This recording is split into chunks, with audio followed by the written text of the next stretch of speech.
L'amour. Nul besoin de le définir, vous savez tous de quoi je parle. Les papillons dans le ventre, la gorge nouée, les sentiments décuplés, les images figées.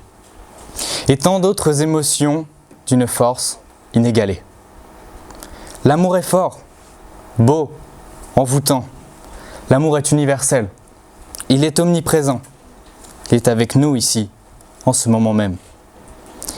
Mais comme le dit le proverbe, pour l'amour d'une rose, le jardinier est le serviteur de 1000 épines. En effet, l'amour est aussi éblouissant que sombre. Il peut détruire une cité, en témoigne celle de Troie, ravagée par les sentiments qui unissaient Paris et Hélène, et individuellement, son absence peut mener au désespoir. Il existe de multiples conceptions de l'amour, selon les domaines. Platon, dans son ouvrage « Le banquet », est l'un des premiers à écrire sur l'origine de ce sentiment si spécial. Il y retranscrit, entre autres, les célèbres visions de l'amour du point de vue d'Aristophane et de Socrate. Le premier pense que l'amour est le lien qui unit deux personnes qui sont créées l'une pour l'autre lorsqu'elles se retrouvent et s'assemblent. Pour cela, il raconte que les hommes, avant d'arriver sur Terre, étaient des sphères, munies de 4 bras, 4 jambes et 2 têtes, et qui furent séparés par les dieux en 2 humains, et que par cela, les 2 moitiés essaient de se retrouver. C'est ce qu'il appelle l'amour. Visiblement, l'alcool coulait à flot pendant leur banquet. Le second, en désaccord, dit que l'amour est une activité de l'esprit et non du corps, qu'il constitue un manque et donc un désir, et que fils de Poros et Pénia, il est à la fois richesse et pauvreté. Par cela, connaissance et ignorance. L'amour est donc philosophe. Le théâtre s'est de même beaucoup penché sur ce sujet. Le jeu de l'amour et du hasard de Marivaux, le Cid de Corneille, Antigone de Jean Anouilh ou encore Roméo et Juliette de William Shakespeare. Ces pièces jouent toutes un amour tourmenté par de multiples querelles. En ce qui concerne la littérature, c'est dès 1820, pendant la période du romantisme, que les sentiments, et donc celui de la nature et de l'amour, s'expriment. Par les plumes de Victor Hugo, dans Hernani et Cromwell, ainsi que celles de Chateaubriand dans Atala, pour ne citer que. Plus récemment, ce sentiment s'est propagé dans la chanson. Derrière le timbre d'Édith Piaf, les douces paroles de Charles Aznavour, ou encore les romantiques maximes de Francky Vincent. L'amour se trouve enfin évidemment dans le cinéma. Titanic, Nos étoiles contraires ou 50 nuances degrés ne sont pas tout à fait pareils.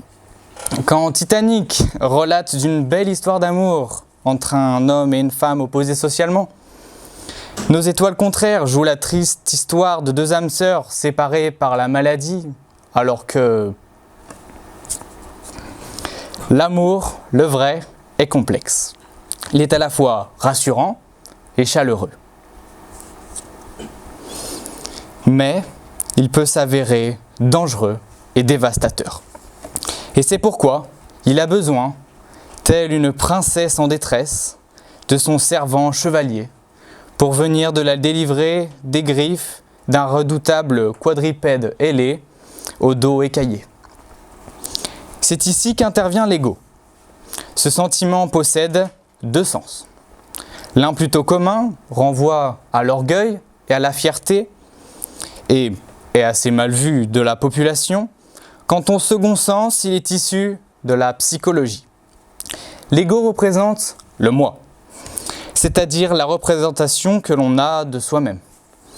Laurent Château explique dans un de ses ouvrages que l'ego était fondamental dans la tradition chinoise du mandat céleste, qui consiste à accomplir ce dont on est destiné à faire et à devenir. Cette représentation de soi-même est partout dans notre société moderne. Avec l'avènement de nouvelles technologies, l'accès à l'information instantanée confronte en permanence et de plus en plus notre ego.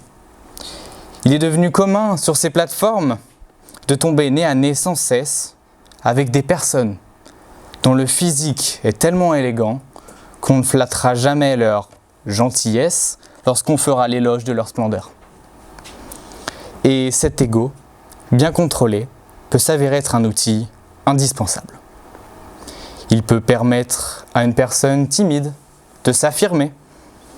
Il donne l'occasion de mieux se connaître soi-même et permet de révéler en certains des dons et qualités enfouies. Puisque comme le disait Oscar Wilde, s'aimer soi-même, c'est l'assurance d'une grande histoire d'amour. La relation est donc toute trouvée entre un ego gage de confiance et de sérénité et un amour nébuleux, voire déstabilisant.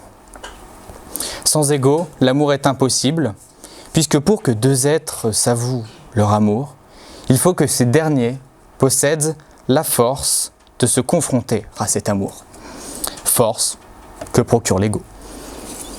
Pour comprendre cela, il faut s'intéresser à la psychologie.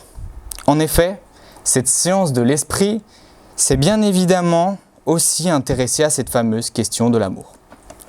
Elle regroupe ces sentiments en 7 catégories, associées chacune à différentes caractéristiques, qui sont l'engagement, la sérénité, la passion et l'intimité. Un amour consommé, qui représente en psychologie le parfait amour, possède 3 caractéristiques et en posséder 2, ou encore pire, une seule, se rend cet amour impossible. L'ego a toujours, lorsqu'il est bien maîtrisé, nous aider afin d'obtenir une de ces caractéristiques. Et il s'agit de l'engagement. L'ego va nous donner une confiance qui permettra de faire naître un engagement pour parvenir à un véritable amour. Et sans ego et donc sans engagement, il s'agira d'un amour seulement romantique, trop instable, qui n'arrivera donc jamais à la sérénité. Vous avez sûrement déjà compris, mais je vais quand même vous donner un exemple. Pour cela, on va se placer du point de vue d'un personnage fictif. Allez, disons une jeune femme, à tout hasard. Cette jeune femme, tout à fait charmante, se balade dans les rues de la ville de Bourg-en-Bresse.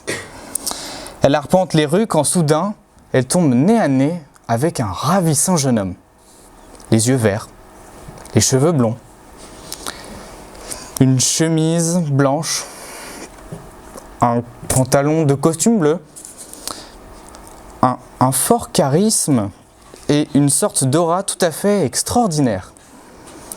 Cette jeune femme, qui pense qu'elle n'a peut-être pas ses chances, c'est sûrement le cas, qui n'osera peut-être pas le faire, n'osera jamais aborder ce jeune homme, puisqu'elle manque de confiance. Et le plus fou dans l'histoire, c'est qu'il se passait la même chose du point de vue d'en face. Le séduisant étalon avait aussi remarqué la douce sirène. Et sans ego pour lier ces deux âmes, le néant fut le seul réceptacle de ce qui aurait pu être leur histoire d'amour. Donc en amour, et je parle bien ici du vrai amour, celui qui nous frappe comme la foudre, nous tourmente et nous épanouit, celui qui fait vivre les fleuristes, ou qui permet de rendre presque supportables les émissions des Feux de l'amour. L'ego est indispensable, puisque pour aimer l'autre, il faut d'abord apprendre à s'aimer soi-même.